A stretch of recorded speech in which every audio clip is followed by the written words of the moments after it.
Today, we're analyzing a really critical issue, one that sits right at the intersection of technology and Nepal's most vital sector, agriculture. We're going to explore how AI is being talked about as a fix for the country's huge post-harvest crisis, and we'll uncover the fundamental, and I mean fundamental, challenge that stands in its way. This quote right here, it just gets straight to the heart of the matter. It's so easy to see rotting produce and, blame bad roads or a lack of storage, but the real source of the problem, it's much less visible. It's a breakdown in data. It's a catastrophic failure of market signals that starts long, long before a single tomato ever goes bad. And the economic cost of this information failure is just staggering. A full 25% of the agricultural GDP is lost after the harvest is already in. Think about that. This isn't just some number on a slide. It represents lost income for millions of farmers and, of course, higher prices for consumers. The stakes really couldn't be higher. So let's get into the details of the problem. To solve this, we really have to diagnose it correctly. See, the tangible problem, the produce that's spoiling, it actually begins with something intangible, something invisible, a data gap. And this is where the real crisis lies. A key concept you need to understand here is the bullwhip effect. So imagine a small change in consumer demand, let's say a 10% dip for cardamom in Kathmandu. Well, by the time that signal travels up the supply chain, it gets amplified. For a farmer way out in Taplejung, this can mean a 40% price crash with absolutely no warning and usually right after the crop's already been harvested. And here's the crucial point. The entire system is completely fragmented. The farmer has zero visibility into market prices. The transporter doesn't have the data to find the best route to minimize spoilage. The wholesaler is just making a guess at what demand will be. Everyone is essentially operating blind. And that creates a system that just swings wildly between massive waste and crippling scarcity. So, this is where technology offers a potential solution. You can think of predictive analytics as a kind of digital nervous system for this broken supply chain. It's designed to transmit information before a crisis happens, not after the fact. And this works in three really critical ways. First, you can forecast demand and yield so farmers harvest when the market is actually ready, not just when the crop is. Second, it's about optimizing logistics, finding the route that minimizes spoilage risk, not just the shortest distance. And third, it's about predicting prices, which helps to reduce that huge information imbalance that puts farmers at such a disadvantage. Now, the most profound impact of all this is a fundamental shift in power. I mean, think about it.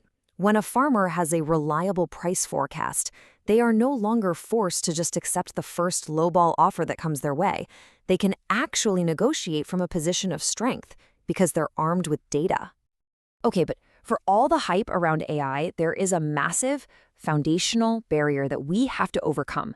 The technology itself is ready, but something absolutely crucial is missing. This really illustrates the core issue perfectly. The exciting work, the cool stuff, is building these sophisticated AI models.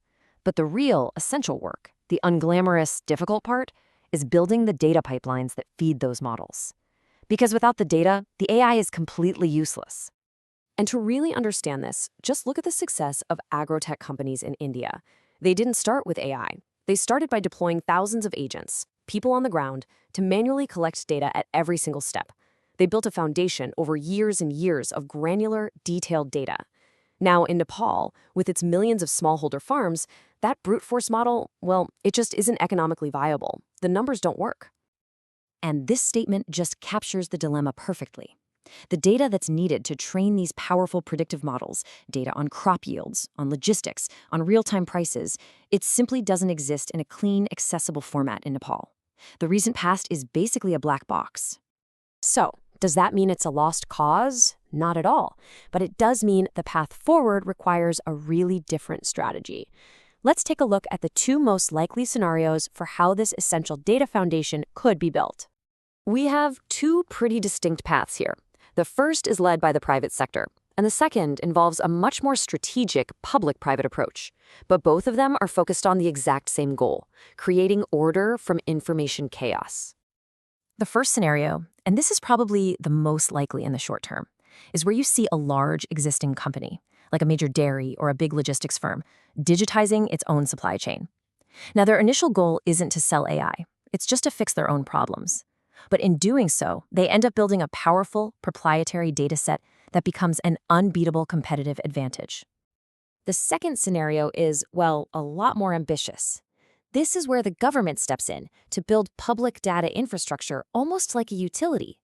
This wouldn't be about funding a few one-off apps, but about creating things like an open API for market prices or subsidizing GPS trackers.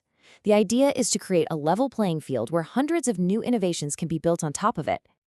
So what does this all mean? What's the real takeaway here? I think it's that we need to adjust our perspective on what technology can, and more importantly, what it cannot do. I think this is the most important point of our entire analysis. AI is not some magic wand that can create a solution out of thin air. It's an amplifier, a powerful one for sure. But in Nepal's agricultural sector, the thing it needs to amplify is data. And without that data, it's just amplifying silence. Ultimately, solving this post-harvest crisis isn't really a technical challenge of coding complex algorithms. It's a strategic challenge of building the boring, the unglamorous, but the absolutely critical data infrastructure.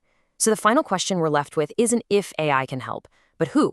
Who, the private sector, the government, or maybe a partnership of both, will take on the real work of building the foundation that Nepal's entire agricultural future depends on.